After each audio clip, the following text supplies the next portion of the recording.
ஜெபம் பண்ணுவோம். அன்பின் பிதாவே, நன்றியோடு உம்மை துதிக்கிறோம். என் வார்த்தையை கேட்கும்படி வந்திருக்கிறோம். நீர் எங்களோடு இடைபடுகிறவர்.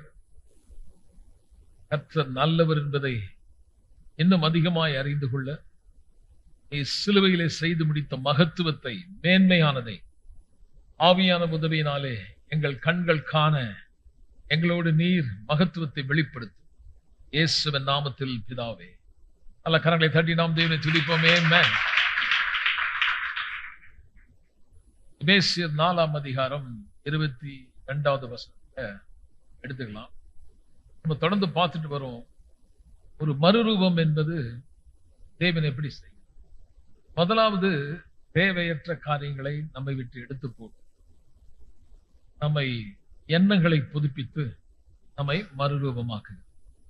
அதை குறித்து இன்னும் கொஞ்சம் விவரமா 4ஆம் அதிகாரம் 22வது வசனத்துல பவுல் சொல்றார். முந்தின நடக்கக்கூடிய மோசம் போகும் இச்சைகளாலே கெட்டு போகிற பழைய மனுஷனை கலைந்து போட்டு. அதாவது எதை கலையணும்னு சொல்றாருன்னா, 2 காரியம் சொல்றாரு. பழைய மனுஷன், ஒன்று புதிய மனுஷன். ஆதாமுக்குள் இருந்த நேச்சர், அவனுடைய சுபாவம், அவனை எப்படி பிசாசு ஏமாத்தினான், வஞ்சித்தான், மோசம் போக்கினான். ஏற்கனவே அவர்களை தேவன் தமது சாயலின்படி சிருஷ்டித்து இந்த பூமியை ஆளும்படியான ஒரு ஆளுகையை கொடுத்து அவங்க கிட்ட சொல்றான், இல்ல இந்த கனியை நீ புசித்தால் நீ தேவனை போல இருப்பான். ஏதோ ஒன்று செய்ய சொல்றான். அவன் தேவனுடைய வார்த்தைக்கு விரோதமான ஒரு காரியத்தை செய்யும்படி தூண்டுவிக்கிறான். அவர்கள் அவனுடைய வார்த்தையை நம்பி மோசம் போய் கெட்டு போனாங்க. அந்த கெட்டுப்போன அந்த நிலைமை என்ன பார்த்தீங்கன்னா, அவர்கள் நிர்வாணி என்று கண்டார்கள். தேவனுடைய பிரசனத்தை விட்டு விலகி போனார்கள். அங்கே ஒரு பிரிவு உண்டானது, மரணம் உண்டானது. அவர்கள் மட்டுமல்ல, அவர்களால் இந்த பூமியும் கெட்டு போனது. அவன் பாவம் பண்ண உடனே அங்க இருக்கிறது எல்லாத்தையும் கர்த்தர் எடுத்துடல, அது அங்கதான் இருக்கு. ஆசீர்வாதமான இடம், ஆனால் அங்கே வேதனையை நம்மால் பார்க்க முடிகிறது. நன்மையான இடம், அதே இடத்திலே தீமையை அவர்கள் கண்டார்கள். ஜீவனை அனுபவிக்க வேண்டியவர்கள் மரணத்தை கண்டார்கள், அல்லது தேவனுடைய பிரிவை கண்டார்கள். இப்போ அப்படிதான் அந்த முதல் மனுஷன் அன்னைக்கு செய்ததுதான் நம்மை ஒவ்வொரு முறையும் அதே போல வஞ்சிக்கிறான். ரட்சிக்கப்பட்டவங்களுக்கு சொல்றேன், பவுல் எழுதுறாரு, நீங்க அப்படி ஏமாந்துடாதீங்க. என்னைக்கு நீங்கள் மறுபடியும் பிறந்துட்டீங்களோ, இப்போ உங்களுக்கு என்ன நடந்தது அப்படின்றத 23வது வசனம் சொல்றாரு பாருங்க. இப்ப நம்ம பழைய மனுஷன் கிடையாது. உள்ளத்திலே புதிதான ஆவி உள்ளவர்களாகிய நீங்கள், அப்படிதான் வரணுங்க. உள்ளத்திலே புதிதான ஆவி உள்ளவர்களாகி அப்படின்னு நிறுத்திட்டாங்க. உள்ளத்திலே புதிதான ஆவி உள்ளவர்களாகிய நீங்கள் மெய்யான நீதியிலும் பரிசுத்தத்திலும் தேவனுடைய சாயலாக சிருஷ்டிக்கப்பட்ட புதிய மனுஷனை தரித்துக் கொள்ளுங்கள். உள்ளத்துல நம்ம என்னவா இருக்கிறோமா? புதிதான ஆவி உள்ளவர்களாக்கப்பட்டிருக்கிறோம். கூட சேர்த்து சொல்லுங்க. அதாவது நீங்க இப்போ மறுபடியும் பிறந்திருக்கீங்க. கிறிஸ்துவம் என்பது இது ஒரு மதம் மாற்றம் அல்ல. நாம் இப்பொழுது புது சிருஷ்டிகளாய் நம்மை தேவன் மாற்றியிருக்கிறார். ஒரு புதிய மனுஷனுடைய அனுபவம், அல்லது உள்ளே நான் மறுபடியும் பிறந்திருக்கிறேன். இப்ப நம்ம எப்படி மனதை மாத்தணும்னா, ஏதோ நான் என் செல்ஃப் எஃபர்ட் எடுத்து முயற்சி எடுத்து வாழ்க்கையில கஷ்டம் வரும்போது, பாவ எண்ணங்கள் வரும்போது, சூழ்நிலைகள் மாறும்பொழுது நானே என்னுடைய முயற்சினால கொஞ்சம் முன்னேறணும்னு சொல்லி என் மனதை மாத்தி கஷ்டப்பட்டு என் மனதை புதுப்பிக்கிறது அப்படி அல்ல. ஏற்கனவே ஒரு காரியம் நடந்திருக்கு, அதை தான் நம்மளை ஏமாத்துறான். ஏற்கனவே உள்ளத்துல நீங்கள் புதிதான ஆவி உள்ளவர்களா ஆயிட்டீங்க. உள்ளத்துல புதிதான ஆவி உள்ளவர்களாக மாறின நீங்களை பார்த்தீங்கன்னா, மெய்யான நீதியும் பரிசுத்தத்தையும் உள்ள கொடுத்துட்டார். ஆனா ஒவ்வொரு தடவையும் பிசாசு உங்களை, பாவி, கர்த்தர் உன்னை நேசிக்கல, உன் மேல பிரியமா இல்லை. அப்போ பழைய ஏற்பாட்டு காலத்துல கர்த்தர் ஒரு காரியத்தை அவங்களுக்கு காட்டினாரு. பாவம் அவர்களுக்கு இருக்கிறது என்பதை எப்படி காட்டினார்னா, நியாயப்பிரமாணம் கொடுக்கப்பட்டது. ஒழுங்காக வாழும்படியான கட்டளைகள் அவர்களுக்கு கொடுக்கப்பட்டது. அந்த கட்டளை அவர்கள் பெற்றார்கள். ஆக அங்க நம்ம பார்த்தோம்னா அவர்கள் மீறுதல் இருந்தது. ஏன் காரணம் என்னவென்றால், பாவம் உள்ள இருந்துச்சு. பாவம் உள்ள இருந்தனால அந்த கட்டளை அவர்களால் கை கொள்ள முடியல. அந்த கட்டளை அவர்களை டாமினேட் பண்ணி அவர்களை தண்டிக்கப்பட வேண்டும் என்ற ஒரு குற்ற உணர்வு தான் அவங்களுக்கு இருந்துச்சு. அப்போ கோயிலுக்கு வரும்போது அந்த குற்ற உணர்வுலேருந்து விடுதலை பெறதுக்காக பலிகள் செலுத்தப்பட்டது. ஆனால் அவங்களுக்கு அது குற்ற உணர்வை நீக்கி போடலை. படிக்கலாம். எபிரேயர் நம்ம ஏற்கனவே சொல்லிட்டேன், பட் அதை சொல்லிட்டு கீழே நம்ம பார்க்கலாம். எபிரேயர் 10ஆம் அதிகாரத்துக்கு போகலாம். எபிரேயர் 10ஆம் அதிகாரம் 1வது வருஷம் தான் நான் படிக்கிறேன். நியாயப்பிரமாணமானது அல்லது தேவனாலே பெறப்பட்ட கட்டளை, மோசேயின் வழியாக கொடுக்கப்பட்ட கட்டளைகள். நியாயப்பிரமாணம் என்னது? மோசேயினால கொடுக்கப்பட்ட கட்டளை. எல்லாம் இங்கே கவனிக்கிறீங்களா? இங்கே இருக்கீங்களா? நல்லா கவனிக்கணும். மோசேயின் வழியாக நமக்கு என்ன கொடுக்கப்பட்டதுன்னா, பழைய ஏற்பாடு ஒன்று செய்யப்பட்டது, கட்டளைகள் கொடுக்கப்பட்டது. அந்த கட்டளைகள் வரக்கூடிய நன்மைக்கு அது பாயிண்டா இல்லை, அது ஒரு பொருளா இல்லை. அது பாருங்க, நியாயப்பிரமானது வரப்போகிற நன்மைகளின் பொருளாகிறாமல் அந்த நன்மைக்கு ஒரு நிழல் மாதிரி தான் இருந்ததை ஒழிய அந்த நன்மையை அவங்க பெறல. ஏன் காரணம் என்னன்னு பார்த்தீங்கன்னா, வருஷந்தோறும் இடைவிடாமல் செலுத்தப்பட்டு வருகிற ஒரே விதமான பலியினாலே அவளை செலுத்தவர்கள் ஒரு நாளும் பூர்ணப்படுத்த மாட்டாது. பூர்ணப்படுத்துமானால் ஆராதனை செய்கிறவர்கள் ஒரு தரம் சுத்தமாக்கப்பட்ட பின்பு இன்னும் பாவங்கள் உண்டென்ற உணர்த்தும் மனசாட்சி அவர்களுக்கு இல்லாது இருப்பதினாலே அந்த பலிகளை செலுத்தப்படுகிறது நிறுத்தப்படும் அல்லவா? அப்படி நிறுத்தப்படாதபடியால் பாவங்கள் உண்டென்று அவைகளினாலே வருஷந்தோறும் நினைவு கூறுதல் உண்டாயிற்று. நான் அதை விளக்குறேன். கோயிலுக்கு வராங்க, வந்த பிறகு அந்த பாவம் இந்த கட்டளை நிமித்தம் உயிர் பெற்றது. அந்த கட்டளை நல்லது தான், பரிசுத்தமானது, தேவன் கொடுத்தது. ஆனால் வாங்கின நாம் அந்த பரிசுத்தமான வாழ்க்கையை வாழ முடியல, அந்த கட்டளையின்படி நடக்க முடியல. அந்த கட்டளை என்ன பண்ணுச்சுன்னா, அந்த மீறின் நிமித்தமாய் பாவம் உயிர் பெற்று நான் தண்டிக்கப்பட வேண்டும் என்கிற ஒரு உணர்வை தான் எனக்கு கொடுத்துச்சு. நல்லது நடக்குன்றதுக்கு அது இந்த கட்டளைகள் எனக்கு இதனால எனக்கு உண்டாகுன்றது இல்லாம ஆயிடுச்சு. நீங்க அதை படிச்சு பார்த்தீங்கன்னா கர்த்தர் சொல்றாரு, இதன்படி கை கொண்டால் நான் உன்னை ஆசீர்வதிப்பேன். அப்போ அதுக்கு பொருளா இல்லை, நன்மையை பெற்றுக் கொடுக்க முடியல. ஏனென்றால் பாவம் உள்ள இருந்தனால். அதனால என்ன பண்ணாங்கன்னா, அந்த மீறுதல் நிமித்தம் பாவத்துக்கான ஒரு பரிகாரம் அல்லது ஒரு பிராயச்சித்தம் செய்ய வேண்டியதாக கர்த்தர் அவங்ககிட்ட சொல்றாரு. சரி, நீ மீறிட்ட, ஆனால் நான் உன்னை தண்டிக்க விரும்பல. வரும்போது பலி செலுத்தும்படி ஒரு மிருகத்தையோ ஒரு பறவை ஏதாவது ஒன்று எடுத்துட்டு வான்றார். ரத்த சிந்தப்படும். அப்படி அவர்கள் கொண்டு பலி செலுத்தினார்கள். மனசாட்சியில உள்ள சுத்தமாகல. ஒருவேளை அவர்கள் பலி செலுத்தினது அவர்களை பூரணப்படுத்தி சுத்தப்படுத்தி இருந்தால் அடுத்த வருஷம் அவர்கள் பலிக்கு செலுத்த வந்திருக்க மாட்டாங்க. ஆக அதுல சொல்றாரு, வந்தாங்க, பலி செலுத்தும்படி வந்தார்கள், குற்ற உணர்வோடு வந்தார்கள். குற்ற உணர்வோடு போனானே ஒழிய அவர்கள் ஒவ்வொரு வருஷமும் அந்த பாவி பாவி என்ற உணர்வு தான் இருந்தது. இப்போ புதிய ஏற்பாட்டில் பாவி என்ற உணர்வை எடுத்து, சின் கான்சியஸ் எடுத்து, தேவனுடைய புத்திரர்கள் என்ற உணர்வை கொடுத்திருக்கார். கையை தட்டி தேவனை துதிக்கலாம். பாருங்க, இது ஆழமா நமக்கு புரியலன்னா ஒவ்வொருத்தரையும் நீங்க ஜெபிக்கும் பொழுது குற்ற மனசாட்சியோட தான் ஜெபிப்பீங்க. உள்ள உங்களுக்கு ஒரு காரியம் நடந்திருக்குது. உள்ளத்திலே புதிதான ஆவி. எல்லாம் சேர்ந்து சொல்லுங்க. வெளியில கிடையாது. எங்க புதிதான ஆவி வந்திருக்கோம்? வெளியில நமக்கு பிரச்சனை. இது பாவ சரீரம், மனம் பழைய மனம். உள்ள இருக்கிற மனுஷன் புது சிருஷ்டி ஆயிட்டோம். இந்த புது சிருஷ்டி ஆகின நாம் இந்த பாவ சரீரத்தில் இருக்கிறதுனால ஒவ்வொரு தடவையும் நமக்கு இதுல பேட்டில் இருக்குது, ஒரு போராட்டம் இருக்கு. நீங்க திரும்பவும் எப்படி ஆதாம வஞ்சித்தானோ அது போல உங்களை வஞ்சிக்காம, உள்ளத்துல நீங்கள் ஏற்கனவே புதிதான ஆவியானவர்களின் ஆவி ஆக்கப்பட்டீர்கள் என்பதை நீங்க தெரிந்து, மெய்யான நீதி பரிசுத்தம் உங்களுக்கு கொடுக்கப்பட்டிருக்கிறது அறிந்து உங்கள் மனதை நீங்கள் புதுப்பியுங்கள். அப்ப பழைய எண்ணங்கள் வரும்போது நம்ம எப்படி யோசிக்கணும்னா, நான் இப்பொழுது பழைய மனுஷன் இல்லை, கிறிஸ்துவுக்குள் நான் ஒரு புது சிருஷ்டி, பழையவைகள் எல்லாம் ஒழிந்து போயின, எல்லாம் புதிதாயின. அப்ப நம்ம பார்த்தோம், உங்களோடு நான் பேசினேன் இதெல்லாம். இப்ப நம்மளுடைய தேவனுடைய பிள்ளைகள் என்ற ஒரு காரியத்தை வச்சு நீங்க உங்க மனசை நீங்க புதுப்பிக்கணும்னு பார்த்தோம். அப்புறம் நம்ம பார்த்தோம் இன்ஹெரிட்டன்ஸ், பிள்ளைகள் மட்டுமல்ல நாம் சுதந்திரவாளிகள் நம்ம பார்த்தோம். இப்ப தொடர்ந்து பார்க்க போறோம். நாம் அவருடைய நீதியாக இருக்கிறோம், தேவ நீதியாக இருக்கிறோம். எல்லாம் கூட சேர்ந்து சொல்லுங்க. இன்னும் கொஞ்சம் சத்தமா சொல்லலாம். நிறைய பேர் இது சொல்லவே மாட்டாங்க, சொல்றதுக்கும் பயப்படுவாங்க. அது பெரிய பாவம்னே நினைக்கிறாங்க சில பேர். நம்ம தேவ நீதியா அப்படிலாம் சொல்லலாமா? நம்ம பாவியாச்சே.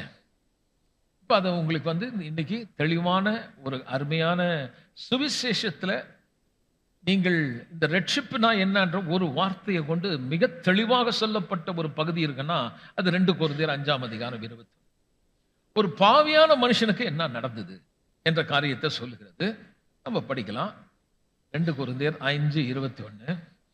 நாம் அவருக்குள், எல்லாம் சொல்லுங்க, அவருக்குள். அவருக்குள்ள யாருக்குள்ள? இயேசுவுக்குள்ள என்ன ஆகும்படி?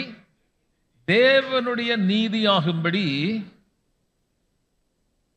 பாவம் அறியாத அவரை பாவமாக்கினார். சரி, இப்ப நான் சொல்றேன். Under the law we were trying to be righteous. நியாயப்பிரமாணத்தின் கீழ் இருக்கும் பொழுது நீதிமானாக நீதி உள்ளவனாக நடக்கணும்னு முயற்சி எடுத்தோம். ஆனா இப்போ கிருபை கீழ் வந்த பிறகு நான் நீதிமான் ஆனேன். நீங்க எழுதிக்கிட்டா உங்களுக்கு ரொம்ப பிரயோஜனமா இருக்கும். முன்பு நிலைமை என்னன்னா, நியாயப்பிரமாணத்தின் கீழ் இருக்கும் போதெல்லாம் நான் ஒரு நீதி உள்ளவனா வாழணும், நீதிமானா இருக்கணும் முயற்சி எடுத்துக்கிட்டே இருந்தேன். ஆனா இப்போ கிருபை கீழ் வந்த பிறகு எந்த காரியத்தை நான் முயற்சி எடுத்தேனோ இப்பொழுது அது எனக்கு இலவசமாக கொடுக்கப்பட்டிருக்கு.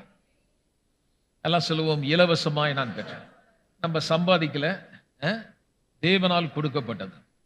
So you must know you are not a sinner. நீங்கள் பாவி அல்ல. And never think that you are a sinner and trying to improve yourself.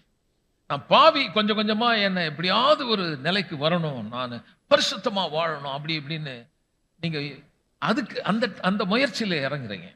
நீங்க பரிசுத்தமா வாழறது தேவனுடைய சித்தம். இப்ப நம்ம எப்படி பரிசுத்தமா வாழணும்னா, நியாயப்பிரமாணத்தின்படி அதை முயற்சி எடுத்து நீங்க வாழல, தேவ நீதி கொடுக்கப்பட்டதுல இருந்து நான் கத்துக்கிறேன். நான் வெளியிலிருந்து நீதிமான ஆகல, உள்ளே நான் நீதிமான ஆனேன் என்று அறிந்து அதுக்கேற்ற பிரகாரம் என் மனதை நான் புதுப்பிக்கிறேன். அப்போ நான் உள்ள என்ன நடந்தது அப்படின்னு சொல்லும்போது, நீங்களும் நானும் அவருக்குள் தேவனுடைய நீதியாகும்படி பாவமே அறியாதவர் பாவமானார். அப்ப தேவ நீதி எதுக்கு கொடுத்தாருன்னா, நீதிக்கேற்ற ஒரு வாழ்வை நீங்க வாழணுன்றதுக்காக. ஆனா இதுக்கு முன்னாடி நம்மளால அவருக்கு பிரியமா நீதி உள்ளவர்களா வாழ முடியாதபடி நம்ம இருந்தோம். ஆனா இப்போ பவுல் சொல்றாரு, நீங்க மோசம் போயிடாதீங்க. பல முறை உங்க பிஹேவியர், உங்களுடைய நடத்தைகள், அதை வச்சு நான் ஒரு தேவ நீதியா எப்படியாவது அவருக்கு பிரியமா வாழணும்னு நீங்க முயற்சி எடுக்கும்போது சொல்றாரு, அப்படி பண்ணக்கூடாது. ஏற்கனவே அவரால் உங்களுக்கு கொடுக்கப்பட்டுச்சு. உள்ளத்துல நான் யாரு, உள்ள நான் யார். அப்போ நம்ம இது தெரியணும். உள்ள இருக்கக்கூடிய மனுஷன் தான் உண்மையான மனுஷன். உள்ள இருக்கிற மனுஷன் தான் வெளிப்புறமான ஒரு மனுஷங்கிறான், உள்ள ஒரு மனுஷன். இந்த வெளியில இருக்கிற மனுஷன் பாவ சரீரம். பாவ சரீரமா இருக்கனால சாவுக்கு இனமான சரீரம். அப்ப இது சாவுது, இந்த சரீரம் சாவுது. ஏன் சாவுதுன்னா, பாவத்தின் சம்பளம். அப்போ பாவத்திலிருந்து இந்த சரீரத்தை மீட்காதனாலதான் மரணம் உண்டாகுது. உலகம் சொல்லுது வியாதி வருது, வயசாவது, செத்துடுறோம். ஆனா வேதம் சொல்லுது இந்த வயசாகிறதுக்கு காரணமே, நல்லா கவனிங்க, பாவம் தான் காரணம். நீங்க வயசாகிறது தேவனுடைய சித்தம் அல்ல. நீங்க எப்பவுமே எங்கா இருக்கிறது தான் கர்த்தருடைய சித்தம். கை தட்டி தேவனை துதிப்போம். இது சாவுது. The body is dying every day. காரணம் என்னன்னு பார்த்தா, இதை மீட்கல. நீங்க மீட்பை பெற்றேன்னு சொன்னா, எங்க மீட்பை பெற்றீங்கன்னா, உள்ளே இருக்கக்கூடிய உண்மையான மனுஷன்ல ரட்சிக்கப்பட்டீங்க. அந்த மீட்பு சரி. எத்தனை பேர் ரட்சிக்கப்பட்டிருக்கீங்க? கொஞ்சம் கையை உயர்த்தி காட்டுங்க. எதுல இருந்து ரட்சிக்கப்பட்டீங்க சொல்லுங்க.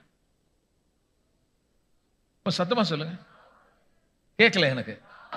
பாவத்திலிருந்து ரட்சிக்கப்பட்டுட்டீங்களா? உங்களுக்கு என்ன கேட்கிறேன். அப்ப நீங்க பாவியா தேவ நீதியா? அதுதான் ஒரு சிம்பிள் பாருங்க. பாவத்திலிருந்து ரட்சிக்கப்பட்டேன்னு சொல்றாங்க. ஆனா என்ன சொல்றாங்கன்னா, நான் மீட்கப்பட்ட பாவி, இல்ல, கொஞ்சம் யோசிங்க. பாவத்திலிருந்து என்னை ரட்சித்து என்னை உயிரோடு எழுப்பி உன்னதங்களிலே அவரோடு கூட என்ன உட்கார வச்சிட்டார். நீங்க அவரோட கூட உட்கார்ந்து இருக்கீங்கன்னா, நீங்க இங்க தானே உட்கார்ந்து இருக்கீங்க சேர்ல.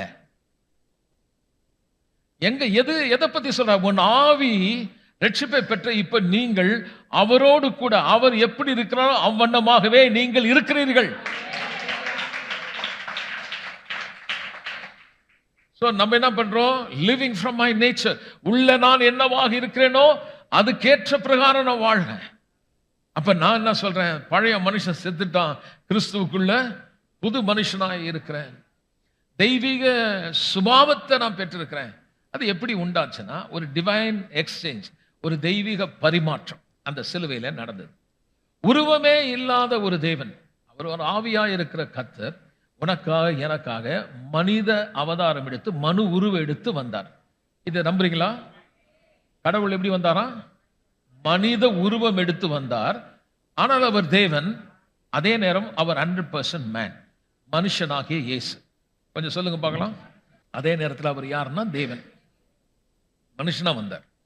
மனுஷனா வந்தார் போது பேந்தம் கிடையாது, ஒரு ஆவி கிடையாது. அவர் ஒரு ஆவியா இருக்கிற ஒரு கடவுள். ஒரு ஒரு மாயாவி மாதிரி ஒரு தோற்றம் கொடுத்து டக்குன்னு மறைஞ்சு போறதெல்லாம் கிடையாது. மனுஷன், 100% மனுஷன். அவர் யுதேயாவில் இருக்கும்போது யுதேயாவில் இருந்தார், எருசலேமில் இருக்கும்போது எருசலேம் இருந்தார். இயேசுநாதருக்கு பசி வந்ததா? வந்தது. தூங்கினாரா? அப்போ மனுஷத்தன்மை எல்லாம் அவரில் இருந்தது. அவர் பரிபூர்ண மனுஷனா இந்த பூமியில வந்தார். அவர் யாருன்னா, யாருமே நம்ம கடவுளை பார்த்ததில்லை.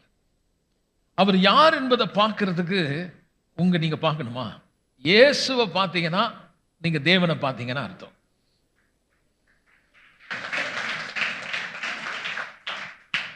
இப்ப நான் எப்படி அவரை பார்க்கிறேன்? படம் மூலமா பார்க்கிறேன்னா, படத்துல ஒரு சிலையில அல்லது படம் வரைஞ்சி அதுதான் இயேசு நான் பார்க்கிறேன் கிடையாது. அவர் யாருன்னா வார்த்தையின் வழியா நான் பார்க்கிறேன். அவர் யாருன்னு பார்க்கலாம். ராமேன் சொல்லுவோமே. சரி இருங்க, ஒன்னு சொல்லிடுறேன்.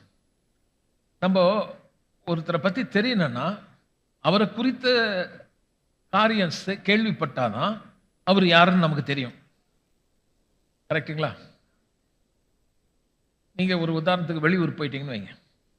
அங்கிருந்து உங்க வீட்டில் இருக்கிறவங்களுக்கு, மனைவிக்கோ உங்க அப்பாவுக்கோ உங்க புருஷனுக்கோ போட்டோவே அனுப்புறீங்கன்னு வைங்க. உங்களுக்கு அப்படி வந்ததுன்னா அவங்களுக்கு உன்னை பத்தி ஏதாவது தெரியுமா? என்ன அறிவு கட்டத்தனமா, போட்டோவே அனுப்புனா எனக்கு என்ன தெரியும்? அவங்க அந்த ஊரை பத்தி எழுதுறாங்க, நான் இந்த இடத்துல இருக்கிறேன். அந்த வார்த்தையை நம்ம படிக்கும்போது நம்மளும் ஏறக்குறைய அங்கே போயிட்ட மாதிரி ஆயிடுது. ஃபுல்லாவே நமக்கு தெரியுது. அப்போ வார்த்தையின் வழியாக தான் நமக்கு விவரமா புரிய முடியும். அப்ப தேவன் யாருன்னு புரியணும்னா, எல்லாம் இங்க இருக்கீங்களா? படம் வச்சு பார்க்க கூடாது, சிலையில பார்க்க முடியாது. தேவன் யார்? வார்த்தையான தேவன். ஆதியிலே வார்த்தை இருந்தது, அந்த வார்த்தை தேவனிடத்தில் இருந்தது, அந்த வார்த்தை. அப்ப தேவன் தான் வார்த்தை, வார்த்தை தான் தேவன். ஆனா அந்த தேவனை பத்தி என்ன சொல்லுதுன்னு நம்ம பார்க்கலாம். எபிரேயர் 1ஆம் அதிகாரம் 3வது வசனத்தை நம்ம படிக்கலாம். இயேசு காணப்படாத தேவனுடைய மகிமையின் பிரகாசமும் காணப்படாத தேவனுடைய தன்மையின் சொரூபமாய். எல்லாம் சொல்லுவோம், தன்மையின் சொரூபம். சொல்லுங்க. இப்ப கடவுள் சொல்லும் போது சில சுரூபங்களை உண்டு பண்றாங்க. ஆனா அது தேவனுடைய சொரூபம் கிடையாது. இருக்கீங்களா? அது ஒரு மனுஷன் செய்து வச்சது, அவன் கற்பனையில செய்தான். ஆனா இந்த தேவனுடைய சொரூபத்தை பார்க்கணும்னா அவருடைய தன்மையை பார்க்கணும். அந்த தன்மை என்னவென்றால் இரக்கம், மனதுருக்கம், பாவிகள் மேல் காட்டுகிற அந்த அன்பு. அவர் பரிசுத்தம், நீதி உள்ள ஒரு தேவன், இரக்கத்தில் ஐஸ்வர்யம் உள்ள தேவன். இப்ப அதெல்லாம் நம்ம படிக்கும் போது அவருடைய தன்மை தெரியுது. அவர் பெரியவர், யுத்தத்தில் வல்லவர், பாவத்தை பார்க்க கூடாத சுத்த கண் உடையவர், நீதியின் தேவன், ஏழைகளுக்கு இறங்குகிறவர், எளியவனுக்கு கர்த்தர் இரக்கம் பாராட்டுகிறார். இதெல்லாம் படிக்கும் போது அவர் தன்மை எனக்கு புரியுது. அப்ப அந்த சுபாவத்தை நான் எப்படி தெரிஞ்சுக்கிறேன்னா, இயேசு இந்த உலகத்தில் வரும்பொழுது நன்மை செய்கிறவராய் சுற்றி திரிந்தார், பரிசுத்தம் உள்ளவராய் காணப்பட்டார். சரி, அந்த தன்மையின் சொரூபம் சொல்லுதுல்ல. இப்போ 2 கொரிந்தியர் 5ஆம் அதிகாரம் 21 படிப்போம். அந்த தன்மையை பாருங்க. என்ன சொல்லுது? பாவமே அறியாத அவர். எல்லாம் சொல்லுங்க. அதுதான் அவருடைய தன்மை. என்னமா அவரு? பாவம்னா என்னன்னே தெரியாது. He knew no sin. பாவம் அறியாதவர். அவர் பாவம் அறியாதவர் சொல்லும்போது என்னன்னா, he never sinned in thoughts. எண்ணத்துல பாவம் செய்யல, வார்த்தையில பாவம் செய்யல, எந்த விருப்பத்திலையும் பாவத்தை செய்யல, எந்த பாவ செயலும் செய்யாத ஒரு மனுஷன் யாருன்னா அது ஆண்டவராக இயேசு மட்டும். நீங்க கவனிச்சீங்களான்னு தெரியாது, எண்ணத்துல பாவம் செய்யல. சொல்லுங்க. ஒரு எண்ணம் இருக்கு பாருங்க, நம்ம எண்ணம். எல்லாரும் எண்ணத்துல பாவம் செய்திருப்பீங்க. அடிக்க கூடாதுன்னா, ஆனா அவருக்கு இந்த எண்ணத்துல பாவமே தெரியாது. பாவமே தெரியாதவர். அது என்னங்க அப்படி அப்படி மனுஷனா வந்தாரு. அப்ப மனுஷனுடைய தன்மை இல்ல, தேவனுடைய தன்மை அவர்களை காணப்படுது. அது என்ன? மகிமை. மகிமையின் பிரகாசமாய் இருந்தார். அதில் சொரூபமாய் பாவமே இல்லாத ஒரு தேவன், அசுத்தம் இல்லாத ஒரு தேவன், மகா பெரிய பரிசுத்தர் என் இயேசு. அவர் ஏன் அவ்வளவு பரிசுத்தமா அவர் காணப்பட்ட மனுஷனா இருந்தும் பரிசுத்தமா இருந்த காரணம் என்னன்னா, அவரிலே ஆதாமனுடைய சுபாவம் இல்லை. அவர் தேவனுடைய வார்த்தை. நீங்களும் நானும் நம்முடைய தகப்பனுடைய வித்திலிருந்து வந்தோம். அதனால அப்படியே பார்த்தீங்கன்னா ஆதாமனுடைய வம்சத்திலிருந்து அப்படியே அடாமிக் நேச்சர் நமக்கு இருக்கு. இயேசு மட்டும் ஒரு ஆண் வித்துல பிறக்கல, தேவனுடைய வார்த்தை மாம்சமாகி இந்த உலகத்துல மனுஷனா வந்தார். இந்த உலகத்துல எந்த ஒரு ஆளும், எந்த ஒரு மனுஷனோ மனுஷியோ ஒரு ஆண் வழியா தான் பிறந்திருக்கான். ஆணே இல்லாம பிறந்தவர் இயேசு மட்டும்தான். அது எப்படி பிறந்தாருன்னு சொல்லிட்டு பாருங்க. ஒரு கன்னி அந்த அம்மா இருக்கும்போது தேவதூதன் சொல்றான், இதோ நீ கர்ப்பவதியாகி. நல்லா கவனிங்க. ஆதியாகமத்தை படிச்சீங்கன்னா, முதல் மனுஷன் ஏமாந்து மோசம் போன பிறகு அங்க அவனை கண்டம் பண்ணல, ஒரு ப்ராமிஸ் கொடுக்கிறார். உன் வித்துக்கும் அவர் வித்துன்னு போட்டிருக்கான், அவள் வித்துன்னு போட்டிருக்கா. அவள் வித்து, அவளுக்கு வித்து கிடையாது. அது என்ன சொல்லுதுன்னா, ஒரு பெண் கர்ப்பவதி ஆவாள் ஆண் உதவி இல்லாம. ஒரு பெண்ணுடைய வித்திலிருந்து வரும்ன்றார். காலம் நிறைவேறது பாருங்க. ஏசாயா தீர்க்கதரிசியின் புத்தகத்துல இயேசு பிறக்கிறது கிட்டத்தட்ட ஒரு 700 800 ஆண்டுக்கு முன்பாக அந்த தீர்க்க தரிசனத்தை எழுதுறவர் அந்த வார்த்தையை எழுதுறாரு. இதோ ஒரு கன்னிகை கர்ப்பவதியாகி ஒரு அடையாளத்தை தரன்றார். காலம் நிறைவேறுது. அந்த நேரம் வரும்போது அந்த ஸ்திரீ இடத்துல தேவதூதன் சொல்றான், நீ கர்ப்பவதியாகி குமார். அப்ப அந்த அம்மா சொல்லுது, எனக்கு கல்யாணமே ஆகலையே, எனக்கு எப்படி பிறக்குன்னு. அப்ப அவர் சொல்றாரு, தேவனிடத்தில் பிறப்பது தேவனிடத்திலிருந்து பிறப்பது. எல்லாம் சொல்லுங்க. அப்போ அந்த அம்மா சொல்லுது, எப்படி ஆகணும்? பரிசுத்த ஆவி உன்மேல் நிழலிடும், உன்னிடத்தில் பிறப்பது பரிசுத்தமாய் இருக்கும். நல்லா கையை தட்டி தேவனை துதிப்போம். அந்த அம்மா சொல்லுது, என் வார்த்தையின்படியே எனக்கு. அதை யோவான் எழுதும்போது சொல்றாரு, அந்த வார்த்தை. அந்த அம்மா கிட்ட ஒரு வார்த்தை சொல்றாரு. அந்த அம்மா சொல்றது வார்த்தையின்படி. அப்ப அதை மைண்ட்ல வச்சு எழுதுறாரு. அந்த வார்த்தை என்ன ஆயிடுச்சான்? அவளுக்குள்ள மாம்சமாகி இந்த உலகத்துல அவர் தேவன் மனுஷனா இந்த உங்களை மாதிரி என்ன மாதிரி அவர் எப்படி ஒரு தாயின் கருவில நம்ம இருந்து பிறந்த அந்த வயிற்று உள்ள நம்ம இருந்தோமோ அதே மாதிரி தான் அவரும் இருந்தாரு. திடீர்னு ஒரு 33 வயசு பையனா இறங்கல, குழந்தையா இந்த உலகத்துல பிறந்து உங்களை போல என்ன போல எல்லா விதத்துல சோதிக்கப்பட்டு பாவமே இல்லாத ஒரு பரிசுத்தம். எல்லாம் சொல்லுவோம், பாவமே இல்லாதவர். He obeyed where we disobeyed. நம்ம எங்கெல்லாம் கீழ்ப்படியாம இருந்தோமோ அங்கே அவர் கீழ்ப்படிந்தார். He remained faithful where we failed. நம்ம எங்கெல்லாம் தோற்று போனோமோ அந்த இடத்துல எல்லாம் அவர் உண்மை உள்ளவராக இருந்தார். திரும்ப சொல்லுகிறேன், நாம் கீழ்ப்படியாம போன இடத்திலே ஒரு கீழ்ப்படிதல் உள்ளவராக இருந்து அந்த காரியத்தை செய்தவர் நேசு. பவுல் சொல்றாரு, அவர் தான் God made him to be sin. இவரை தான் தேவன் என்னாக்கினாராம்? பாவமாக்கினார். பாவமே அறியாத, பாவனா என்ன தெரியாத தேவனுடைய தன்மை, பரிசுத்தமான தேவன் இப்ப என்ன வேதம் சொல்லுது, அவரை பாவமாக்கினார். இப்போ அந்த பாவமாக்கினார் சுபாவத்தின்படி பாவி அல்ல.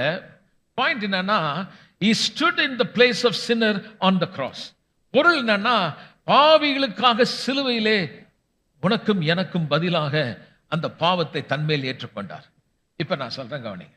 அவர் என்ன பண்ணாருன்னா, எந்த பாவம் நம்மை பிரித்து போட்டதோ, எந்த பாவம் என்னை தண்டிக்க சொன்னதோ, அந்த பாவத்தை நம்மிலிருந்து எடுத்து போடும்படி இப்ப என்ன ஆச்சுன்னா, அந்த பாவம் அவர் மேல் சுமத்தப்பட்டது. இது நம்ம சொல்லும் போது உங்களுக்கு புரியல. அதுக்கு தான் நம்ம பழைய ஏற்பாடு படிச்சோம்னா, புதிய ஏற்பாடு பழைய ஏற்பாடுக்குள்ள இருக்கு. அதில் இருக்கக்கூடிய சம்பவத்தை படிச்சோம்னா ஈஸியா புரிஞ்சிடும். அவங்க பலி இடப்பெற வரும்போது அந்த பாவத்திலிருந்து விடுதலைக்கு 2 ஆடு எட்நூறு சொல்றாரு. ஒரு ஆடு மேல அந்த பாவத்தை சுமத்துறாங்க. சுமத்தி 2 ஆடு மேல பாவத்தை சுமத்தி அந்த ஆடை அடிக்கிறாங்க. அடிச்சு அந்த ரத்தம் சிந்தப்படுது. ஒரு ஆடை விட்டுருவாங்க. அது அப்படியே பாலைவனத்தில் போயிட்டே இருக்கும்.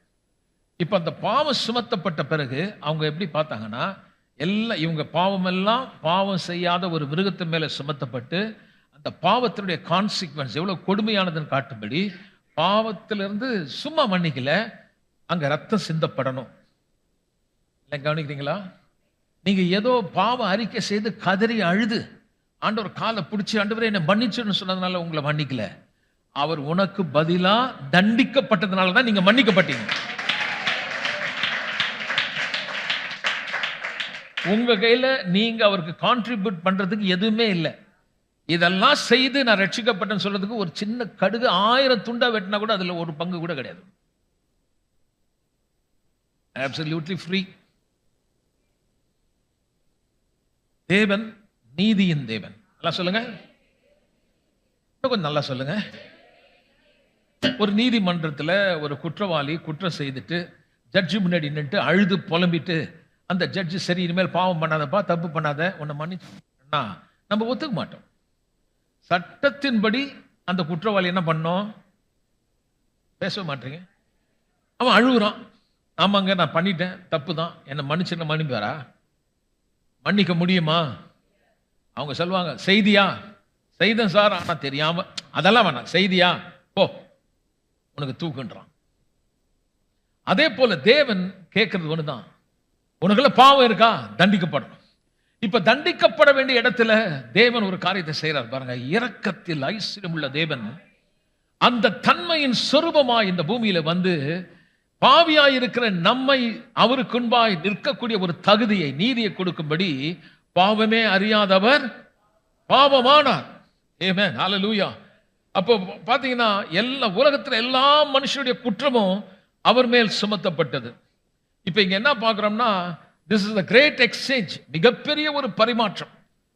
என் பாவம், என்னுடைய வியாதி, என்னுடைய சாபம், அந்த ஒரு மனுஷன், பழைய மனுஷன் கெட்டு போனானே, மோசம் போனானே, அது நிமித்தம் வந்த பாவமும் சாபமும் எல்லாம் அநியாயமும் அக்கிரமும் பாவமே செய்யாதவர் மேல சுமத்தப்பட்டது. எப்படி அந்த மிருகத்தின் மேல சுமத்தப்பட்டதோ அதே போல ஒரு மிருகத்தின் மேல சுமத்தப்படல. ஒரு மிருகம் உங்களுக்கு பரிகாரம் செய்யல, உன்னை உண்டாக்குன தேவன் இயேசு பரிகாரியானார்.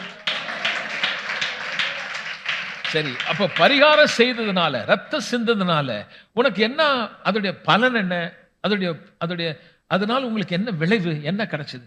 அதுதான் நமக்கு சரியா சொல்லல. எப்போ அவர் என்னுடைய பாவத்தை ஏற்றுக்கொண்டு எனக்காக பாவமானாரோ, எனக்கு என்ன ஆயிடுச்சுன்னா, அவருக்கு முன்னாடி நிற்கக்கூடிய ஒரு தகுதி எப்படின்னா, எந்த விதத்திலும் நான் குற்றம் சாட்டப்படாதபடி என்னை தண்டிக்க கூடாதுன்னு சொல்லிட்டு யாரெல்லாம் அவருக்குள்ள வரீங்களோ அத்தனை பேருக்கும் தண்டனை கிடையாது. அவன் என்ன பண்றான், பிசாசு என்ன பண்றான், நீங்க எதை செய்தீங்க, தப்பு பண்ணிருக்கீங்க, பண்ண உடனே என்ன பண்றான், உங்களை குற்றப்படுத்துறான். அவன் சொல்றான், நீ கர்த்தர் சமூகத்துல நீ பாவம் பண்ணிட்ட, உன்னை கர்த்தர் ஏற்றுக்கொள்ள மாட்டாரு, உன்னை தண்டிப்பாரு. அப்ப சபைக்கு வரும்போது இந்த கட்டளையின்படி நீ வாழல, கர்த்தர் உன்னை தண்டிப்பார், நான் நியாயப்பிரமாணத்தை குறித்து நான் பேசினேன்னா, நீங்க வரும்போதே குற்ற உணர்வோடு வந்தீங்க. நான் அதை பேசும்போது திரும்ப குற்ற உணர்வோடு போவீங்க. ஆனா நீ எப்படிப்பட்ட நிலைமையில வாழ்ந்தாலும், நீ பிறக்கிறதுக்கு முன்னாடியே உன் பாவத்தை ஒருத்தர் சுமந்தார் சொல்லும் போது நீங்க போகும்போது பாவி என்ற எண்ணத்தோட போக மாட்டீங்க, நான் தேவ நீதி என்ற எண்ணத்தோட போவீங்க.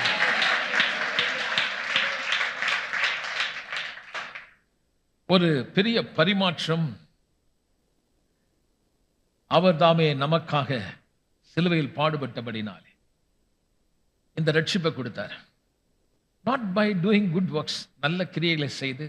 மதத்தினுடைய தன்மைகள் பார்த்தீங்கன்னா ரிலிஜியஸ் எஃபர்ட், இம்ப்ரூவ்மெண்ட். நீ இதெல்லாம் செய், கொஞ்சம் கொஞ்சமா பெட்டர் ஆயிடுவேன். ஆனா வருஷம் வருஷம் அது பண்றாங்க. இப்போ ஒரு பரிகாரம் பண்றாங்க, அவங்க மேலும் தானே பண்றாங்க, சும்மா இல்லையே. மலை மேலே ஏறுறாங்க, கஷ்டப்படுறாங்க, சும்மா இல்லையா. அவங்களும் அந்த வலியை எடுத்துக்கிறாங்க.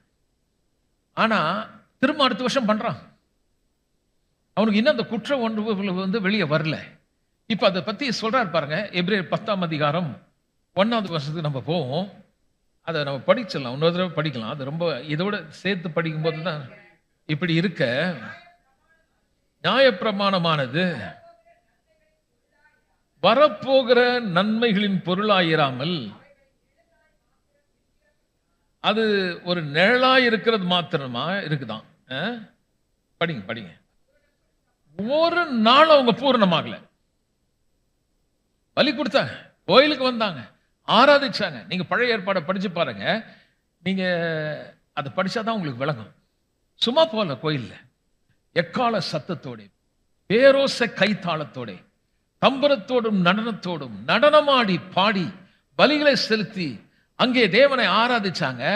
ஆனா பூரணப்படுத்தப்பட்டாங்களா? பூரணமாகல. சரி, இவ்வளவு செய்தீங்களே, உங்களுக்கு இந்த குற்ற உணர்வு வந்து வெளியே வந்தீங்களா பார்த்தா வரல. ஏன்னா அந்த மிருகத்தினுடைய பலி ரத்தம் அவர்களை வருஷந்தோறும் தான் குற்றவாளி குற்றவாளி என்ற நினைப்பு ஏன் வந்ததுன்னா, அந்த ரத்தம் அவன் பாவத்தை நீக்கி போடல, அவனை பரிசுத்தமாக்கல. நடந்த சம்பவம் எபிரேயர் 10ஆம் அதிகாரம் 10வது வருஷத்தை நம்ம படிக்கலாம் பாருங்க. இயேசு கிறிஸ்துவினுடைய சரீரம் ஒரே தரம் பலியிடப்பட்டதினாலே அந்த சித்தத்தின்படி நாம் பரிசுத்தமாக்கப்பட்டிருக்கிறோம். சரி, இப்ப நான் கேட்கிறேன், பைபிளை நம்புறீங்களா? நீங்க நம்புறீங்களா? உண்மையாலுமே இல்ல, உங்ககிட்ட சீரியஸா நம்புறீங்களா? பரிசுத்தமாக்கப்பட்டுட்டீங்களா? பரிசுத்தமாக போறீங்களா? வாயில வராத. பைபிளை நம்புறியா? இல்ல யாராவது ஒருத்தர் சொல்லிட்டா நீ பாவின்னு சொல்றாங்களா, அதை நம்புறீங்களா? இல்ல உங்களை மோசம் போக்குற ஒருத்தன் வஞ்சித்து நீ பாவி பாவின்னு சொல்லும் போது நீங்க அதை ஏற்றுக்கொள்ள, நீ பாவி அல்ல, நீங்கள் தேவ நீதி. யாராவது ஒருத்தர் பாவியே அப்படின்னு சொன்னா அது நம்மள கூப்பிடல, நீ போயிட்டே இருக்கணும். தேவ நீதி. Yes, here I am. I don't respond. Why? Because I know He paid the price for me. எனக்காக ஒருத்தர் விலையை கொடுத்திருக்கிறாரு. அப்ப இயேசு கிறிஸ்துவின் சரீரம் எத்தனை தடவை பலியிடப்பட்டது? ஒரே தரம். ஆனா அங்க மிருகம் ஒவ்வொரு வருஷமும் கொடுத்தாங்க, வருஷந்தோறும் நினைவு கூர்ந்தாங்க. ஆனா அவர்கள் பூரணமாகல, அவர்கள் கம்ப்ளீட் ஆகல, பரிசுத்தமாகல. அப்படி ஒருவேளை பூரணமாகி பரிசுத்தமாகி இருந்தா அந்த பலி கொடுக்கிறது நிறுத்தப்பட்டிருக்கும். இப்போ புதிய ஏற்பாட்டு சபைக்கு நம்ம வந்துட்டோம், இங்க எந்த பலியும் இல்லை. நீங்க வரும்போது ஜாலியா வெறும் பைபிளை ஒண்டி தான் எடுத்துட்டு வந்தீங்க. குருவியோ ஆடு மாடு ஏதாவது எடுத்து வந்திருக்கீங்களா? பாவ நிவாரணம் பண்றதுக்கு ஏதாவது பரிகாரம் பண்றது ஏதாவது இங்க எடுத்து வந்திருக்கீங்களா? கை வீசி வந்திருக்கீங்க. ஏன்? நீங்க என்ன அவ்வளவு நல்ல பரிசுத்தமான்களா? இல்ல நீங்க ஏதாவது ஒரு நீதியை பண்ணிட்டீங்க? இல்லையா, நான் எந்த பரிசுத்தமா, நான் என்னுடைய முயற்சியில வரல, எனக்கு பரிசா, எனக்கு இரக்கமா, நான் சம்பாதிக்க முடியாத ஒருத்தரை இலவசமா கொடுத்தாரு. அது எப்படி நீ பரிசுத்தமானீங்கன்னா? ஒரே தரம் பலியிடப்பட்டதினால். நாம் என்ன ஆயிட்டோமா? அவருடைய விருப்பத்தின்படி, அவர் சித்தத்தின்படி பரிசுத்தம் ஆயிட்டோம். எல்லாம் சொல்லுங்க, நான் பரிசுத்தம் ஆயிட்டேன். 14வது வருஷத்தை படிங்க. அங்க பரிசுத்தமாக்கப்படுகிறோம் அப்படின்னு போடல, பரிசுத்தமாக்கப்பட்டுட்டோம் போடு. 14வது வசனம் படிக்கும் போது பரிசுத்தமாக்கப்படுகிறவர்களேன்னு போடு. உடனே நம்ம அப்படியே எடுத்துக்கூடாது. இங்கிலீஷ் பைபிள் பாருங்க, ரெஃபரன்ஸ் பாருங்க. இங்கிலீஷ் பைபிள் எப்படி சொல்றா? Because by one offering He has made complete forever those who are made holy. அப்ப தமிழ் எப்படி வரணும்னா, பரிசுத்தமாக்கப்பட்டவர்களை சொல்லுங்க, ஒரே பலியினாலே தேவன் என்றென்றைக்கும் என்னை பூரணப்படுத்தி இருக்கிறார். பரிசுத்தமாக்கப்பட்டவர்களை சொல்லுங்க, ஒரே பலியினாலே நீ கம்ப்ளீட், இனி பலி இல்லை, நீங்க பூரணப்படுத்தப்பட்டுட்டீங்க. அது எப்படி பூரணப்படுத்தப்பட்டன்னா, இப்ப நான் கொஞ்சம் கொஞ்சமா நீதியை சம்பாதிக்கல, நான் ஏதோ முயற்சி எடுத்து தேவ சமூகத்துல நான் போராடி அந்த நீதியை நான் சம்பாதிக்கல, ஏற்கனவே எனக்குள்ள ஒரு தேவ நீதியை கொடுத்துட்டாரு. இப்ப நான் என்ன பண்றேன், விசுவாசிக்கிறேன், விசுவாசி அதுக்கேத்த மாதிரி வாழணும். அப்ப நீதி எப்படி உண்டாச்சுன்னா, நான் எதுவும் செய்யல, ஒருத்தர் செய்தார், அவரால் எனக்கு நீதி உண்டாச்சு. ரோமர் 10ஆம் அதிகாரம் 10வது வசனம் படிங்க. ரோமர் 10ஆம் அதிகாரம் 10வது வசனம். நீதி உண்டாக இருதயத்திலே விசுவாசிக்கப்படும். இருங்க, நீதி உண்டாக இருதயத்திலே, என் கூட சேர்ந்து சொல்லுங்க, நீதி உண்டாக இருதயத்திலே விசுவாசிக்கப்படும். திரும்ப சொல்லுங்க. என்ன கொஞ்சம் பாருங்க, நீங்க இங்க வரீங்க, நான் ஜெபம் பண்ணி உங்களுக்கு இந்த நன்மையை பெற்றுக்கொள்ளாத பண்ணு. சில பேர் என்ன பண்ணாங்க, அந்த கோட் எடுத்து விசிறி எப்படி அடிச்சோன்னு நல்லா விழுறாங்க கீழே. நம்ம ஆளுக்கு அதெல்லாம் ரொம்ப பிடிக்கும். ஐயா வந்தார், ஜெபம் பண்ணார், எல்லாம் நாங்கெல்லாம் விழுந்துட்டோம். அப்புறம் ரொம்ப நாள் வியாதியா இருந்தேன், சபைக்கு வந்தேன், சுகம் பெற்றுட்டேன். அற்புதத்தை கடந்து இப்போ ஆசீர்வாதத்துக்கு வந்திருக்கும். அற்புதம் என்றது வியாதி வந்த பிறகு சுகம் பெறுறது. ஆசீர்வாதம் என்பது வியாதியே இல்லாம வாழுறது. பக்கத்துல சொல்லுங்க, எது வேணும்னு கேட்டுங்க. உங்களை வியாதி வரணுமா, வியாதி சுகம் பெறணுமா, வியாதி இல்லாம சுகமா வாழணுமா?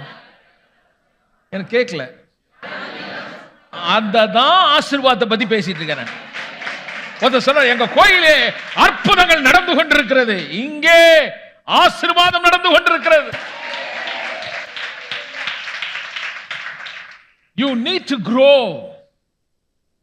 You need to grow in the knowledge and the wisdom of God. தேவனுடைய அறிவில ஞானத்துல சபை வளரணும். எப்ப பாரு நான் நோய், நான் பாவி, என்ன கர்த்தர் தண்டிக்கிறாரு, உடனே ஏன் அப்படி சொல்றாங்க, பிசாசு மோசம் போக்குறான். நீ எதை பண்ண பத்தியா? இப்ப நீங்க பாருங்க, தேவ நீதினா உங்களை சொல்லல, உள்ள நீங்க ஆயிட்டீங்க. God made you. அவர் உன்னை நீதி ஆக்கிட்டார். உள்ள you are perfect. உள்ள நீங்க holy. உள்ள இருக்கக்கூடிய மனுஷன் எந்தவித கரத்திரை இல்லாத ஒரு மனுஷன் உள்ள வாழ்ந்துட்டு இருக்கான். அப்ப அந்த மனுஷன் எப்படி அவனுக்கு எப்படி கொடுக்கிறாருன்னா, ரோமர் 10ஆம் அதிகாரம் 10வது வசனம் படிங்க. நீதி உண்டாக, நீதி உண்டாக இருதயத்திலே, உள்ள ஆவியில உள்ள வாழ்ந்து கொண்டிருக்க மனுஷன் விசுவாசிக்கணும். வெளியில ஒரு மனுஷன் இருக்கான், அது மாம்ச எண்ணம். உள்ள ஒருத்தன் இருக்கிறான், அவன் ஆவியின் சிந்தை உள்ளவன். எது நிறைய இன்ஃப்ளூயன்ஸ் ஆகுதோ அப்படிதான் யோசிப்பீங்க. ரட்சிக்கப்பட்ட பிறகு உங்க மனதிலேயே கவலையும் பாரத்தையும் சிந்திச்சிங்கன்னா உங்களுக்கு மாம்ச சிந்தை தான் இருக்கும். மாம்சத்துப்படி ஐம்புலன் உணர்வுகளுக்கு ஏற்ற மாதிரி சிந்திப்பீங்க. ஆனா சபையில நல்லா கவனிச்சிங்கன்னா, இருதயம் உங்க ஆவியில வசனம் போயிடுச்சுன்னா, இப்போ அந்த வார்த்தை உங்களை யோசிக்க வைக்கும் இருதயத்துல. அது என்ன சிந்தை என்றால் ஆவியின் சிந்தை. அப்ப ஆவியின் சிந்தை எப்படி இருக்குன்னா, ஜீவனும் ஒரே குழப்பமா இருக்குது. ஆனா உள்ள ஒண்ணு சொல்லுது, என் ஆவியில எனக்கு தெரியும், என்னை அழைத்தவர் உண்மையுள்ளவர், என் தாய் மறந்தாலும் மறக்காதவர், என்னை பெயர் சொல்லி அழைத்திருக்கிறார், எனக்கு விரோதமாய் உருவாக்கப்படும் எந்த ஆயுதமும் வாய்க்காது, கர்த்தர் என் பலனாய் இருக்கிறார். என் ஆவி அப்படி யோசிக்குது, உள்ள யோசிக்குது, அழைத்தவர் உண்மை உள்ளவர், எவ்வளவு வேணும் பொய்யே சொல்லாதவர் உள்ள யோசிக்குது. அந்த ஆவி எவ்வளவு அதிகமா யோசிக்குதோ அப்போ உனக்கு சமாதானம் இருக்கும். எவ்வளவுக்கு அதிகமா மாம்சத்துல யோசிக்கிறியோ அவ்வளவும் பயமும், ராத்திரி தூக்கம் வராது. கெட்ட கனவு வரும். ரட்சிக்கப்பட்டவங்க சொல்றாங்க, பாஸ்டர் ராத்திரி ஆனா எனக்கு கெட்ட கெட்ட கனவு வருது. காரணம் என்னன்னா, கோயில வரதோட சரி, எதுவும் உள்ள போறது இல்ல, வசனம் உள்ள போறது இல்ல. ஆனா வேதம் சொல்லுது, வார்த்தை உள்ள போறனா, மகனே என் வார்த்தையை கவனி, என் வசனத்துக்கு நீங்க தான் உங்க பாத்திரத்தை புடிச்சுக்கணும். தண்ணி லாரி வருது, நீ அங்க பார்த்து குடத்தை அங்க வச்சுட்டு உட்கார்ந்து உன் குடத்துல வந்து தண்ணி நிரம்புமா? நீங்க எடுத்து வந்து அங்க வைக்கணும். அதே மாதிரி நம்ம என்னத்துக்கு வந்திருக்கிறோம்? இந்த பாத்திரம் நிரம்பும்படி. அந்த பாத்திரம் நிரம்புனா நல்லா கவனிக்கணும், நல்லா தூங்குறது. இல்லைன்னா நான் தூங்குறது இல்லை பாஸ், அவங்க தனியா ஜெபம் பண்ணி நிற்பாங்க.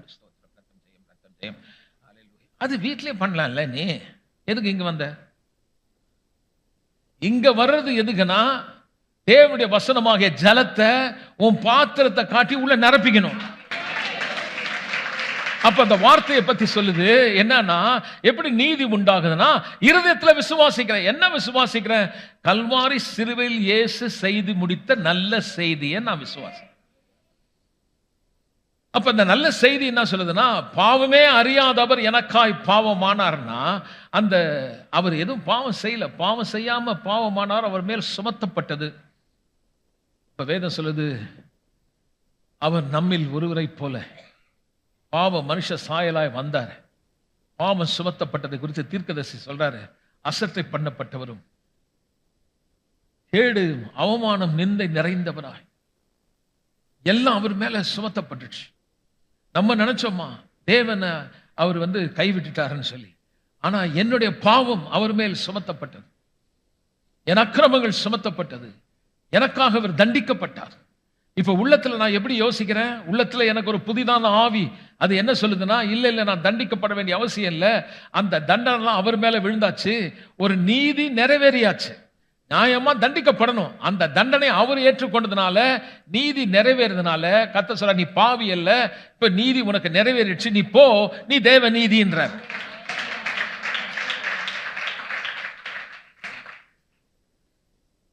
அவர் பாவமாக எண்ணப்பட்டார், சுமத்தப்பட்டார், நீங்கள் தேவ நீதியானீர்கள். அவர் ஆக்கினைக்குள்ளாக தீர்க்கப்பட்டார், நீங்கள் ஒப்புரவாக்கப்பட்டீர்கள். அவர் கைவிடப்பட்டவராக சிலுவையில் தொங்கினார், நாம் இப்பொழுது அவரோடு கெட்டி சேர்ந்து விட்டோம். இதுதான் சுவிசேஷத்தினுடைய மைய பகுதியாக இருக்கு.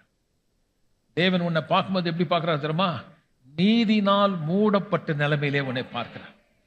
நிந்தையின் வஸ்திரத்தை கலைந்து, ஆதாம் வழியாய் வந்த கெட்டு போன அந்த பழைய மனுஷனை கலைந்து, கிறிஸ்துவின் வழியாய் கொடுக்கப்பட்ட நீதியின் வஸ்திரத்தை மூடப்பட்ட நிலைமையில உன்னை மூடி வச்சிருக்காரு.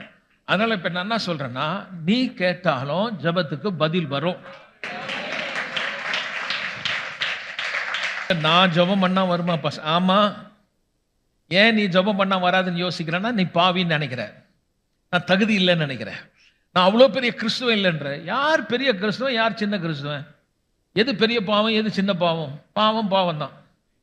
ராமன் சொல்லுவோமே, அவர் பார்வையில் பெரியவன் சின்னவன்லாம் கிடையாது, எல்லாம் தேவ பிள்ளைங்க. எனக்கும் என்னென்ன கொடுக்குறாரோ உனக்கும் கொடுக்குறாரு.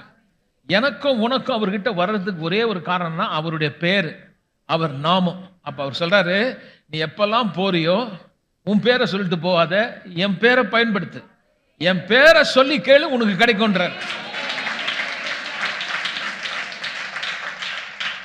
என்ன பண்றது? தமிழ் இப்படி சொன்னாதான் புரியுது. ஜெபிக்கும் பொழுது மகளே அவர் நாமத்தினாலே நீ கேட்டுக்கொள்ள நமக்கு ஒண்ணுமே புரிய மாட்டேன். என்ன சொல்றாருன்னா, நீ போயிட்டு யாராவது பேரை சொல்லாத, எவன் பேரையாவது, உனக்காக ஒருத்தர் மரிச்சார் இல்ல, உன்னை நீதி ஆக்கினார் இல்ல, அவர் பேரை சொல்லு, பிதா கிட்ட அவர் பேரை சொல்லு, ஏசு என்னும் பேரை சொல்லு. அந்த பேரை சொன்னா பேய் நடுங்கும், அந்த பேரை சொன்னா அவர் ரத்தம் உன்னை கழுவி உன்னை சுத்திகரிக்கும். அந்த பெயர், அந்த நாமம் பலத்த துருகம். நீதிமான் அவர்கள் ஓடி நீ சுகமாய் இளைப்பாற முடியும்.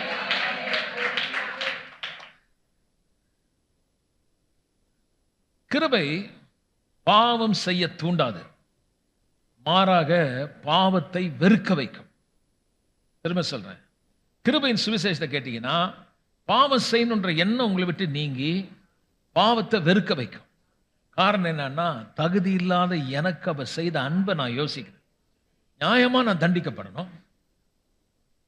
நியாயமா எனக்கு எந்த நன்மையும் பெறறதுக்கு வழி இல்லை. ஆனாலும் எனக்கு நல்லது செய்தார். அதை செய்யும்போது என்னால பாவத்தை வெறுக்கிறேன். எனக்கு பிடிக்கல. ஆமென் சொல்லுவாங்க. கெட்ட குமாரன் ஸ்டோரி தெரியும்ல. அவன் அப்பாவுடைய இன்ஹெரிட்டன்ஸ் சொத்து எடுத்துட்டு போய் விபச்சாரம் பண்ணி அழிச்சிட்டான். கொஞ்சம் யோசிச்சு பாருங்க. அவன் திரும்ப போய் அவர்கிட்ட போய் பிள்ளை என்ற நிலைமையில போய் நிற்க முடியுமா?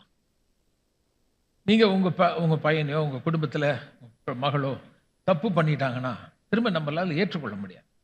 நம்ம சொல்லுவோம், நீ என் பிள்ளையே இல்லை, இனிமேல் என் பேச்சு எடுத்துட்டு வராதன்னு சொல்லுவோம்.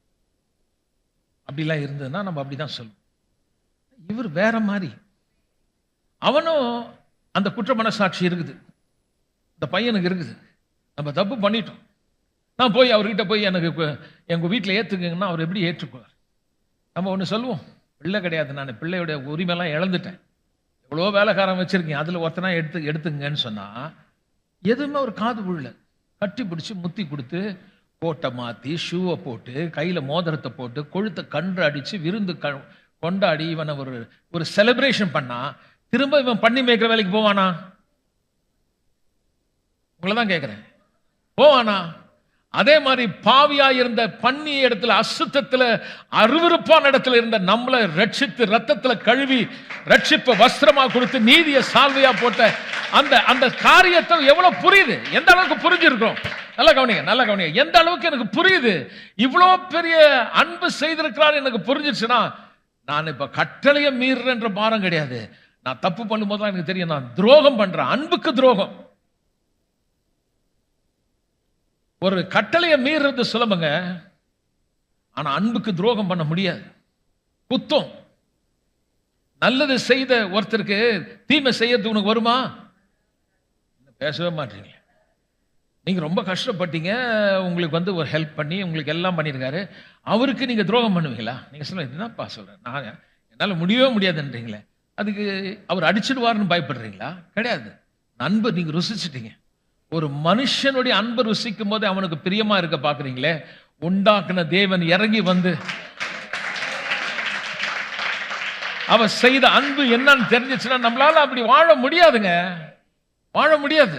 வந்து சொல்றாரு, கிருபையை பத்தி பேசி சபை மக்களை பாவம் செய்ய தூண்டுறான்னு. என்ன அக்கிரமம் பாருங்க. கிருபையை குறித்து பேசினா அது விளங்கிடுச்சுன்னா பாவம் செய்ய தூண்டாது, பாவத்தை வெறுக்க வைக்கும். அதனால்தான் பவுல் என்ன ஜெபம் பண்ணாருன்னா, ஆண்டவரே சபை மக்கள் ரொம்ப துன்பப்படுறாங்க, இந்த நீரோ மன்னன் ரொம்ப பிரச்சனை பண்ணிட்டு இருக்கான், அவனை ஒரு அடியா ஆண்டவரே, கிறிஸ்துவ விரோதமா துரோகம் பண்ணிட்டு இருக்கிற அந்த கூட்டத்தை செதறி நிர்மூலமாக்குவான் ஆண்டவரே. என் மக்கள் எல்லாம் கஷ்டத்துல வாழ்றாங்க ஆண்டவரே, இந்த ஜனங்களுக்கு எப்படியாவது ஒரு உதவி செய்து அவர்களுக்கு விடுதலை. அதெல்லாம் ஜெபம் பண்ணவே இல்லை. கஷ்டம் இருக்குது, பாடு இருக்குது, என்ன ஜெபம் பண்ணா தெரியுமா?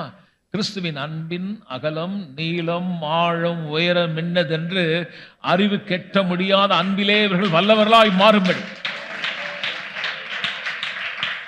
அந்த அன்பு புரிஞ்ச பிறகு நீங்க படிச்சீங்கன்னா ரோமர் 8ஆம் அதிகாரம் சொல்றாரு, நாசமோ மோசமோ பஞ்சமோ பசியோ பட்டினியோ நிர்வாணமோ ஒன்றும் எங்கள் இயேசுவின் அன்பை விட்டு என்னை பிரிக்க முடியாது. நாசம் மோசம் பஞ்சம் பசி பட்டினி நிர்வாணம். ஹலோ, ஒரு நாசம் மோசம் ஆச்சுன்னா சபை விசுவாசியை காணும். வேலை இருந்தது, வேலை போனவொடனே கோயிலுக்கு வர்றது கிடையாது. வீட்டில் ஏதாவது ஒரு கஷ்டம் வந்தோடனே சபைக்கு வர்றது இல்லை. அப்போ அவங்க எதுக்கு வந்திருக்காங்கன்னா, அவங்களுக்கு ஏதாவது உடம்புல சுகம் கிடைக்கணும், பணம் வரணும். கோயில் அதுதான் வச்சிருக்காங்க. நிறைய சபை என்னது வச்சிருக்காங்கன்னா, நீங்க வாங்க, நாங்க ஜெபம் பண்றோம், உனக்கு உடம்புல இருக்கிற நோயெல்லாம் போயிடும், நாங்க ஜெபம் பண்றோம், பேய் உன்னை விட்டு போயிடும், ஸ்பெஷலா அமாவாசைக்கு வாங்க, மந்திரம்லாம் நாங்க எடுத்துருவோம், அப்புறம் நாங்க ஜெபம் பண்ணி உங்க குடும்பத்துல பிரச்சனை தீர்த்துருவோம், நாங்க ஜெபம் பண்ணி கையை வச்சு ஜெபம் பண்ணா உங்க குடும்பம் நல்லா ஆயிடும். இதை நம்பி நிறைய பேர் போயிட்டு இருக்கான். நம்ம கர்த்தரை தேடி வர்றதுக்கு உங்க விசுவாசம் இதுக்கா? அது சொல்ல, நான் காருக்காக கர்த்தரை விசுவாசிக்கிறேன். அதுக்கு நான் விசுவாசிக்கிறேன். ஒரு சில நான் வீட்டுக்காக நான் கர்த்தரை விசுவாசம், வீடு வாங்கிடுவேன், அதுக்காக விசுவாசிக்கிறீங்க. எவ்வளவு ஒரு மட்டமா விசுவாசத்தை பயன்படுத்துற. இந்த உலகத்தை கர்த்தருக்கு ஆதாயப்படுத்தும்படி நான் விசுவாசிக்கிறேன். கர்த்தருடைய வேலையை செய்ய நான் விசுவாசிக்கிறேன். அப்ப என்னங்க, நமக்கு ஒண்ணும் தேவையில்லையா? அவர் சொல்றார், இது நீ என் ராஜ்யத்தை நீதியை ஒழுங்கா தேடு, மத்தது என் பொறுப்பு, நான் தரேன். பொல்லாத நீயே உன் பிள்ளைகளுக்கு நல்லதை பார்த்து செய்றியே, நான் கொடுக்க மாட்டேனா? முதலாவது நீ என் ராஜ்யத்தை தேடு, என் நீதியை தேடு. நான் எப்படிப்பட்ட நீதியை நடப்பித்தேன்னு சொல்லி கேள்விப்படு. இந்த அகாப்பே சிட்டி சர்ச்சுக்கு வந்திருக்கீங்க, இப்ப கேள்விப்படுறீங்க. இவங்களுக்காக ஒருவர் பரிசுத்தமான தேவன் பாவமாகி அந்த நீதியை கொடுத்தாரே, அந்த நீதி என்னதென்று, அந்த ராஜ்யம் என்னதென்று நீங்க அறிந்து கொண்டால் மற்றதெல்லாம் உங்களுக்கு தானாக கூட கொடுக்கப்படும்.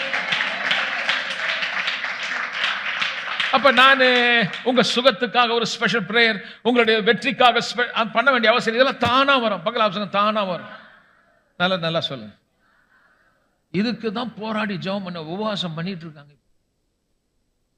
ஆண்டவரே, எப்படியாவது இந்த கடன் தொல்லையிலிருந்து விடுதலையாக்கும். இங்க இந்த சிலுவையில செய்து முடித்தது உங்களுக்கு தெரிஞ்சா எல்லாம் சரியாயிடும். என்னைக்கு என்ன சாபத்தை நீங்கள் ஆக்கிட்டாரோ, நான் உள்ள பார்க்கிறேன், நான் மீட்கப்பட்டேன், நான் நீதி ஆனேன். இப்ப என் மனசை நான் மாத்துறேன். ஒரு நாளும் இந்த சாபம் என்னுடையது கிடையாது. இந்த விதத்தில் நான் வாழ வேண்டிய அவசியம் இல்லை. உள்ளத்திலே புதிதான ஆவி உள்ளாக்கப்பட்ட நான் இப்ப நான் பேசுகிறேன். ஏற்கனவே தேவ நீதியாயிருக்கிறேன், நீதி நிறைவேறிடுச்சு. அநீதியான காரியத்தை என் வீட்டில் கொண்டு வர முடியாது. அநீதி நடக்க முடியாது. வியாதிக்கு இடம் இல்லை, சாபத்துக்கு இடம் இல்லை, தரித்திரத்துக்கு இடம் இல்லை. அதெல்லாம் அநீதியானது. நீதி ஒன்று நிறைவேறிடுச்சு. நான் அவருக்குள் வாழுகிற எனக்கு வெற்றி உண்டு. எழுந்து நாம் கர்த்தரை துதிப்போம். அடுத்த வாரம் தொடர்ந்து நான் காட்ட போறேன். Next week we are going to see you are accepted. Deepest longing of the human heart to be accepted. எல்லாருக்குமே உள்ளத்துல ஒரு பெரிய ஏக்கம், நம்மளை யாராவது ஏற்றுக்கொள்ளணும். Everyone have a desire that someone should welcome you. அதெல்லாம் நான் அடுத்த வாரம் காட்ட போறேன். நீங்கள் தேவனால் ஏற்றுக்கொள்ளப்பட்டீர்கள். தெரியாது நீங்க யாரால கைவிடப்பட்டீங்களா, அதெல்லாம் பரவாயில்ல. சூப்பர் செய்தி நான் வச்சிருக்கேன். அடுத்த வாரம் வந்து கேட்கணும். ஆமென் சொல்லாமா? ஓகே, சந்தோஷமா இருக்கீங்களா? இப்போ முதல் காரியமா இன்னைக்கு இந்த வாரம் பார்த்தோம், நீதி நிறைவேறிடுச்சு. இப்போ நீங்க என்ன பண்ணணும்? உள்ளத்துல மெய்யான நீதி பரிசுத்தம் வந்தாச்சு. அநீதியான காரியம் உன் வீட்டில் நடக்கக்கூடாது. வியாதி உனக்கு வரக்கூடாது. அது நீதி கிடையாது, அநீதி அது. ஆனா அவன் என்ன பண்றான்? மோசம் போக்குறான். என்ன பண்றது? வயசாயிடுச்சு இல்லை, அது வரும், அதெல்லாம் அப்படிதான். நான் அக்செப்ட் பண்ணிக்கிறது இல்லை. வருது, நான் எதிர்த்து நிற்கிறேன். ஏன் எதிர்த்து நிற்கிறேன்னா, என் தேவனுடைய சித்தம் செய்யற வரைக்கும் இந்த பாடி அவருக்கு சொந்தமானது. இதை எப்படியே நான் வீக்காய் படுத்துட்டு நான் ஊழியம் பண்ண முடியுமா? ஆனால் நான் சொல்றேன், இந்த உடம்புல எல்லாம் நீ வியாதி கொண்டு வரக்கூடாது. அதே மாதிரி நீங்க சொல்லணும், கர்த்தர் என்ன சுகம் கொடுத்துருக்காருன்னு, நீதி நிறைவேறி இருக்குது, என் பிள்ளைகளை பார்க்கணும், குடும்பத்தை பார்க்கணும், என்னை ரட்சித்து கர்த்தர் செய்திருக்கிறாரு, நான் வேலைக்கு போகணும், சம்பாதிக்கணும். இந்த உடம்புல வியாதியை கொடுத்து என்னை படுக்க வைக்க முடியாது. அது அநீதியானது. தேவ நீதி நிறைவேறிச்சு. பாவத்து நிமித்தம் வந்த வியாதியை நான் ஏற்றுக்கொள்ள முடியாது. பாவத்து நிமித்தம் வந்த சாபத்தை நான் ஏற்றுக்கொள்ள மாட்டேன். எதிர்த்து நின்னா, நல்ல கவனிங்க, எதிர்த்து நின்னா அவன் ஓடி போவான். அன்பின் பிதாவே, உமக்கு ஸ்தோத்திரம். எங்களோடு பேசின இந்த அருமையான வார்த்தைக்காக நன்றி. இன்றைக்கு நாங்கள் கேட்டோம், நீர் எங்களை தேவ நீதியாக மாற்றிவிட்டீர் என்று. ஆகவே அநீதியான காரியங்களுக்கு எங்கள் வீட்டிலே இடமில்லை. என் ஊழியத்திலே, என் சபையிலே, என் பிள்ளைகள் வாழ்வில சாத்தான் கொண்டு வந்து அவர்களை கர்த்தாவே ஏமாற்றி விடாதபடி, மோசம் போக்கி விடாதபடி உள்ளத்திலே நாங்கள் புதிதான ஆவி உள்ளவர்களாய் மாறினது மட்டுமல்ல, மெய்யான நீதியும் பரிசுத்தத்தையும் தந்து விட்டீரே. அந்த உணர்வோடு, அந்த வெளிப்பாட்டோட நாங்கள் வெற்றிகரமாய் வாழ உதவி செய். இயேசுவின் நாமத்தில் பிதாவே.